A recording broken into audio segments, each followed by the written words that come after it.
In today's video, I'm going to teach you how to add a device in Microsoft Teams. We'll walk through this step by step so you understand not just where to click, but why you're doing each step and what to expect along the way. This will help make sure your new device is properly connected to your Microsoft account and ready to use with Teams. First, open Microsoft Teams in your browser and sign in if you haven't already. Once you're on the main Teams screen, look towards the top right corner. There you'll see your profile icon. This might appear as your initials inside a circle or a small profile picture if you've uploaded one. Go ahead and click that profile icon. This menu is your main entry point for account-related settings in Teams.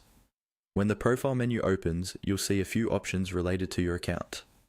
Look for the one labeled My Microsoft Account and click on it. This will open a new tab in your browser and take you to the Microsoft Account website. It may ask you to sign in again for security reasons, especially if it's been a while since your last login.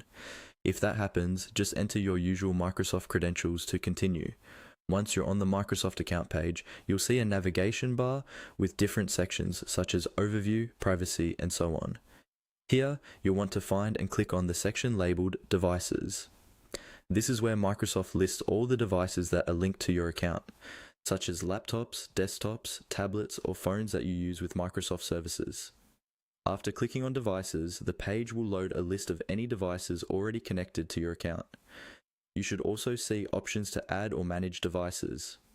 From this point, all you need to do is follow the on-screen prompts. These prompts can vary slightly depending on what kind of device you're adding. Typically, you might be asked to confirm your identity, sign in on the device you want to add, or verify that the device is recognized by Microsoft. Take your time with these steps and read each instruction carefully. If you're adding a new computer or phone, make sure that device is connected to the internet and signed in with the same Microsoft account you're using in Teams. Once you've completed the prompts, your device should appear in the devices list, and it will now be properly associated with your account for use with Microsoft Teams. And that's all there is to it.